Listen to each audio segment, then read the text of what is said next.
I'm a 30-year-old woman and I've been married to my husband, Eric, 31M, for 3 years now. We're expecting our first child and I'm currently 5 months pregnant. We decided to have my baby shower earlier than usual because I didn't want to wait until the 7th or 8th month. I'm really excited about becoming a mother, but recent events have cast a shadow over what should be a joyous time. Before I get into the current situation, let me give you some background on how Eric and I met. It's actually a pretty interesting story that involves trust from the very beginning. 4 years ago, I witnessed an incident where a girl was making false allegations against Eric's friend. I was at a local coffee shop when I overheard an argument between Eric's friend and this girl. She was accusing him of harassment, but I clearly saw that he hadn't done anything wrong.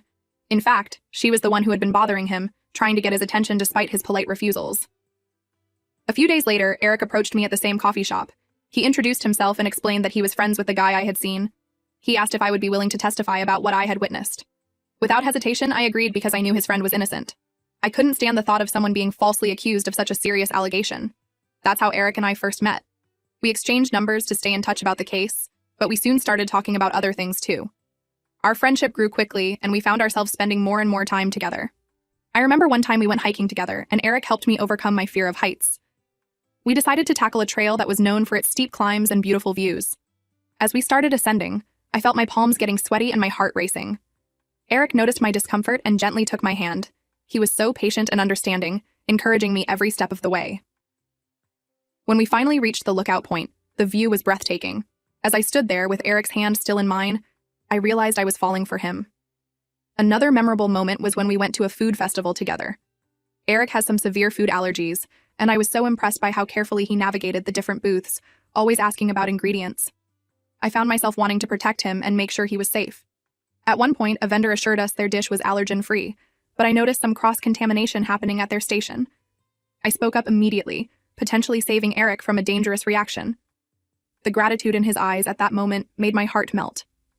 As we spent more time together, our relationship naturally progressed. We shared so many interests, from our love of old movies to our passion for volunteering at the local animal shelter. Every moment with Eric felt right, like we were two puzzle pieces that fit perfectly together. Eric proposed to me 6 months after we met, during a picnic in the park where we had our first date. It wasn't an elaborate, over-the-top proposal, but it was perfect for us. He had packed all my favorite foods, including the cupcakes from the bakery where we had our first coffee together. As the sun was setting, he got down on one knee and asked me to spend the rest of my life with him. Of course, I said yes. Our wedding was beautiful, but it wasn't without its challenges. Eric's twin sister, Ashley, 31F, has never liked me. I'm not entirely sure why, but she's made it clear from the beginning that she doesn't approve of our relationship. At first, I thought it was just typical protective sister behavior, but as time went on, it became clear that her dislike ran deeper. Despite Ashley's feelings, Eric still chose to marry me. Ashley didn't want to attend the wedding, but she did for her brother's sake. I can still remember the cold look she gave me as I walked down the aisle.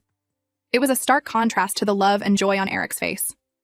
Ashley has been in a relationship with John, 34M, a divorcee, for about a year now.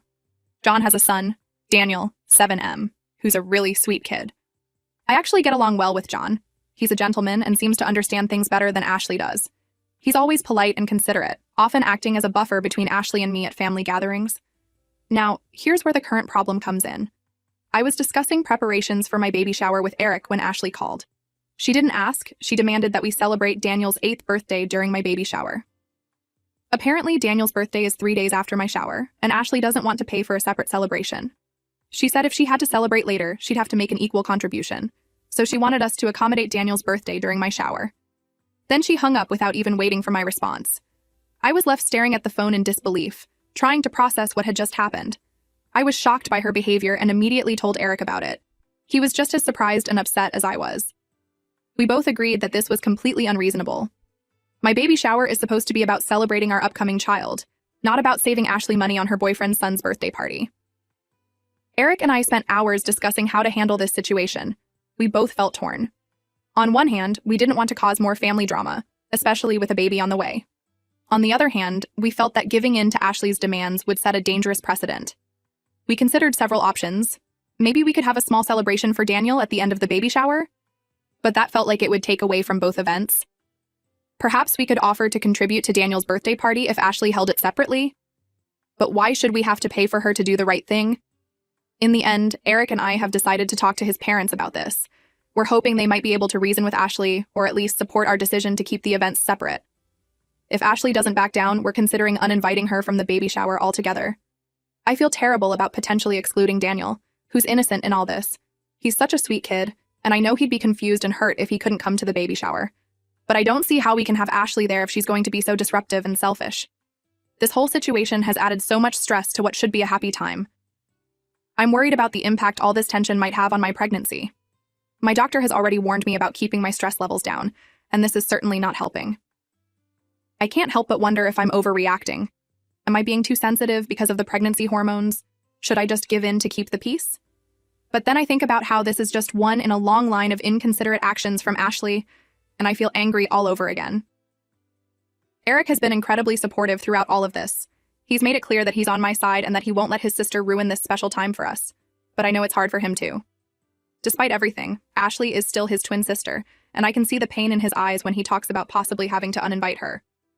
So, Reddit, Aida for refusing to combine my baby shower with my nephew's birthday celebration? Am I being unreasonable or is Ashley out of line? How would you handle this situation? I could really use some outside perspective on this. First update. It's been about 2.5 months since my original post, and a lot has happened. I want to thank everyone for their support and advice. It really helped Eric and me navigate this difficult situation. After Ashley's phone call, Eric and I did talk to his parents as we had planned. They were just as angry and embarrassed by Ashley's behavior as we were. They couldn't believe she would try to hijack my baby shower like that. Eric's mom was particularly upset, saying she had raised her children better than that. His dad, usually the quieter one, was visibly disappointed in Ashley's actions. We also told John about what happened. He was furious with Ashley, but interestingly, that wasn't what led to their breakup. After learning about Ashley's demand, John had a heated argument with her. He told her that if she couldn't be fair to his son, she should reconsider their relationship. This made Ashley extremely angry, and she turned to alcohol to cope. One night, completely drunk, Ashley showed up at our apartment. It was late, around 11 p.m., and Eric and I were getting ready for bed when we heard aggressive knocking on our door. When Eric opened it, Ashley stumbled in, reeking of alcohol. She started yelling incoherently, her words slurred, but the anger in her voice clear. She began arguing with me, getting more and more aggressive. She accused me of stealing her brother, of ruining her family. I tried to calm her down, to reason with her, but she was too far gone. Things escalated quickly, and before I knew it, she had punched me in the face. The shock of it stunned me for a moment. Eric was furious and had to physically restrain her as she tried to lunge at me again. I wanted to call the police. Ashley had assaulted a pregnant woman, me, and I was scared for my baby's safety. But something held me back. Maybe it was the memory of the little girl Eric had told me about, the sister he had grown up with and loved. Instead, I called John. When John arrived and saw what had happened, he was horrified. He took one look at my bruised face, at Ashley struggling against Eric's grip, and made a decision. He broke up with Ashley on the spot, telling her that he couldn't be with someone who would endanger a pregnant woman, let alone her own family. In the days that followed, Ashley's drinking got worse. She would call me when she was drunk, hurling abuse and insults. She blamed me for John leaving her, for ruining her life. Other times, she would call Eric and yell at him for being a coward who was afraid of his wife. It was a really difficult time for everyone. Eric was torn between his love for me and his concern for his sister. I could see the toll it was taking on him. He wasn't sleeping well, constantly worried about what Ashley might do next. We installed a security system in our apartment, just in case she tried to break in. The situation came to a head one night when Ashley, completely intoxicated, got behind the wheel of her car. She ended up crashing into her parents' house because she couldn't control the vehicle. The sound of screeching tires and crashing metal woke the whole neighborhood. Eric's parents rushed out to find Ashley unconscious in the driver's seat, the front of their house a mess of broken bricks and shattered glass. Thankfully, no one was hurt, but it was the wake-up call her parents needed. They realized they had to take drastic action and decided to put Ashley in rehab. It wasn't an easy decision, but they knew it was necessary. Ashley fought against it at first, but eventually, she agreed to go. Despite everything that had happened, I felt sad for Ashley. I could see that she was struggling and needed help. The Ashley that had done these terrible things wasn't the real Ashley. She was buried under layers of anger, resentment, and alcohol. I even encouraged John to visit her in rehab, thinking that having support might help her recovery. To his credit, John agreed, saying he was open to reconciliation if Ashley genuinely tried to become a better person. He still cared for her, despite everything that had happened, and he knew that Daniel missed her too. Over time, Ashley started to show signs of improvement. She began to engage with her therapy and seemed committed to getting sober. It's been a long and difficult process, but we're starting to see glimmers of the old Ashley, the person she was before all this negativity took over. Eric and I have been visiting her in rehab too. The first few visits were awkward and tense. Ashley couldn't look me in the eye, ashamed of what she had done. But slowly, we've started to rebuild our relationship. She's apologized multiple times for her behavior, especially for hitting me. I can see the genuine remorse in her eyes. As for me, I'm now in the final stages of my pregnancy. My due date is approaching quickly, and the baby could arrive any day now. Despite all the drama with Ashley, Eric and I are more excited than ever to welcome our little one into the world. We ended up having a beautiful, drama-free baby shower. Ashley wasn't there, of course, but we did invite John and Daniel. It was a lovely day filled with love and support from our friends and family. Daniel was a bit confused about why his aunt Ashley wasn't there, but John explained it in a way he could understand. Looking back, I'm glad we stood our ground about not combining the baby shower with Daniel's birthday. It would have been unfair to both Daniel and our unborn child to try to merge the two celebrations. We ended up attending Daniel's birthday party a few days after our baby shower. It was a small, intimate gathering, and Daniel seemed to have a great time. The whole experience has taught me a lot about family, forgiveness, and the importance of setting boundaries. It hasn't been easy, but I believe we're all coming out stronger on the other side. As we prepare for the birth of our baby, I'm hopeful that things with Ashley will continue to improve. Maybe, just maybe, by the time the baby arrives, we'll all be in a better place.